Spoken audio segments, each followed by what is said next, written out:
टपका रहे हो। वो एक गाइडलाइन बनावे ना, हम तो पॉलिटिकल पार्टी तो करें, कांग्रेस कुछ कर ही नहीं रही है, तो हम कुछ करते हैं तो तुरंत फांसी लगाना शुरू कर देते हैं। ये लिए करना तो पड़ेगा ही। ऑलराइट, आपके मित्र वीरेंद्र सिंह जी आ गए डिबेट में। भाई वीरेंद्र जी, अभी तक तो कोविड-19 से ही हम लोग परेशान थे, 36-38 तरह की इसके प्रकार आए थे। खैर किसी तरह वैक्सीन बनी, प्रिविलेज्ड अमेरिकन को लग रही है, हम लोग तो खैर अभी देख ही रहे हैं, या मालदार आसामियों को लग रही है, जो सऊदियों के पास पैसा है वो खरीद लाए वैक्सीन, अपने देश के लोगों को लगाए दे रहे हैं। यहाँ वैक्सीन तो छोड़ो, यहाँ दूसरी आफत आ गई कि नया वेरिएंट आ गया है, ये ज़्यादा घातक है और ये ज़्यादा चिंताजनक है।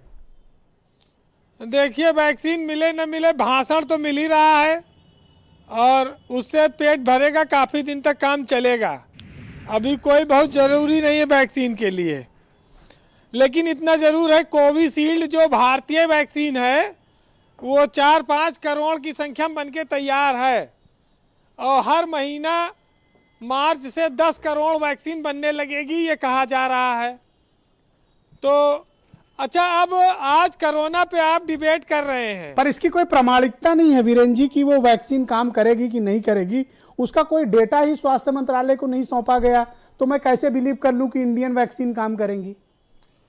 डेटा ही नहीं दिया इन्होंने भारत सरकार को। आप ये कोरोना के नए स्ट्रेन पे चर्चा कर रहे हैं। कोरोना पे अब चर्चा हिंदुस्तान में कोई करना ही नहीं चाहता, अब वैक्सीन की बात तो दूर की है। नहीं, आज हम पर लोग जान तो तंज कस रहे हैं कि कोरोना पर डिबेट कर रहे हो, क्या समय बर्बाद कर रहे हो। हाँ, कोरोना पे न कोई डिबेट करना चाहता है, न कोई सुनना चाहता है। अब ये आज आपने डिबेट रख ली है तो आंकड़े वांकड़े बता के काम आगे बढ़ाया जाएगा। देखिए, हमारे यहाँ 1 करोड़ 2 लाख लोग संक्रमित हुए। मैं कह रहा था ना ओपनिंग में कि लोग क्या मतलब, वीरेंद्र जी दरअसल जनता की भावना को प्रकटीकरण करते हैं।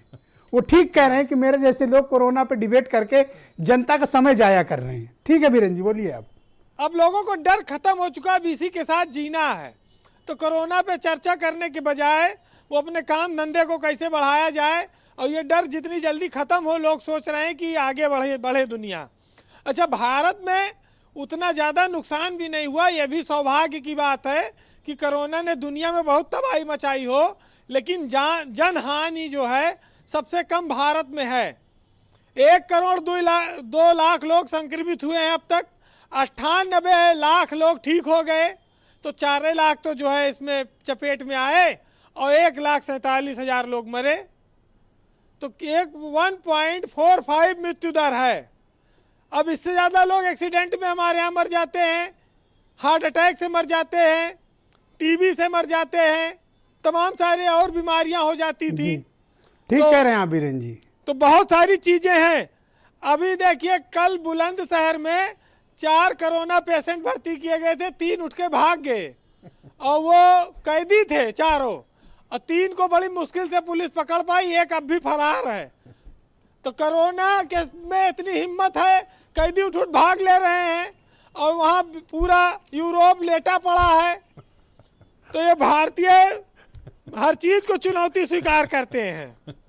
और ये जो ब्रिटेन वाला कोरोना स्ट्रेन आया है, इसमें कह रहे हैं सुअर की चर्बी है। अब मुसलमान इस पे अलग विरोध कर रहे हैं, बवाल मचाए हैं। रजा एकेडमी है मुंबई की, उसने फतवा जारी कर दिया कि भाई अगर सुअर की चर्बी है, जिलेटिन है, तो हम अपने मौलानाओं से उनसे चर्चा करेंगे, तब ये लगवाएंगे, अभी इस पे कोई निर्णय न लिया जाए। लेकिन दूसरी तरफ खालिद रशीद फरंगी महली ने कहा कि जान बचाने के लिए हराम की चीज़ों को भी हलाल माना गया है इस्लाम में। जो शिक्षा पसंद, तरक्की पसंद लोग हैं, समझदार मुसलमान हैं, वो तो इसको पॉजिटिव ले रहे हैं। लेकिन इस देश में हर चीज़ का बवाल होता आया है, तो इसमें कोई नई बात नहीं है। लेकिन सबसे बड़ी बात यह है कि आज तो चर्चा हो जाए, पर आगे कोरोना पे डिबेट ना हो, आपका ये मत है मतलब? हाँ, आज तो हो जाए, हो गई है, लेकिन आगे अब इसमें कोई दम बचा नहीं है। कोरोना में अस्पताल बीमारी की इलाज करने में इंटरेस्टेड नहीं है, कह रहे हैं चला गो, फालतू में चले आ रहे हो, घर पे रह के इलाज करो। अब क्या, अब वही है जो बहुत भारी गंभीर हो, तो बोलूं अब बहुत गंभीर हो उसी के लिए है। नहीं, ठीक कह रहे हैं आप वीरेंद्र जी। मेजॉरिटी की एक्चुअली यही राय है जो आप बोल रहे हैं, यही भाषा लोग बाहर बोल रहे हैं। भाई, कोरोना में, लॉकडाउन में लोगों ने बड़ा झेला, लोग बड़ा परेशान हुए, रोजगार, धंधा, फीस, खाना पीना। अब कितने दिन, 1 साल हो गया है संकट झेलते झेलते।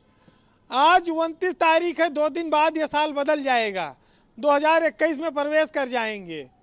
तो आखिर इस देश में कब रफ्तार आएगी? अब ये ब्रिटेन ने एक नया बवाल मचा दिया, अंतर्राष्ट्रीय फ्लाइटें खुलने वाली थी, कुछ लोग विदेश जाने के लिए छटपटा रहे हैं कि फ्लाइट खुल जाए तो कहीं घूम घाम के आया जाए। अब ये नया बवाल आ गया कि स्टैंड मिल गया ये ब्रिटेन वाला, अब ये यहाँ भी कहीं आदमी नहीं जा सकता, सरकार फिर फ्लाइट नहीं खोलेगी। सबकी अपनी अपनी परेशानियां हैं, उनको भी देखना होगा। जी जी, नहीं ठीक कह रहे हैं, हम लोग वक्त जाया कर रहे हैं जनता का। जी, साहित्य में 4 लाइनें कहूंगा। जो लोग 1 साल से उम्मीद बांधे बैठे हैं कि कब विदेश यात्रा खुले और घूमने का मौका मिले, कब ये कोरोना जाए और लोग खुल के होटल में खाए पिए घूमे।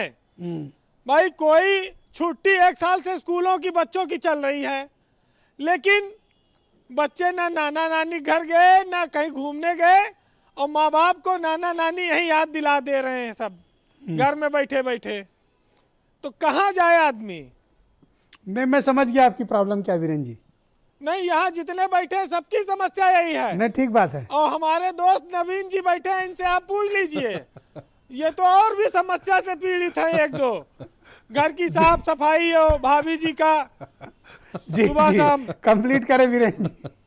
चलिए 4 लाइन बोलता हूँ कि यही जज्बा रहा तो मुश्किलों का हल भी निकलेगा, उम्मीद रखना पड़ेगा जी, और जमी बंजर है तो क्या, वहीं से जल भी निकलेगा। और ना हो मायूस ना घबरा अंधेरे से मेरे साथी, और इन्हीं रातों के दामन से सुनहरा कल भी निकलेगा।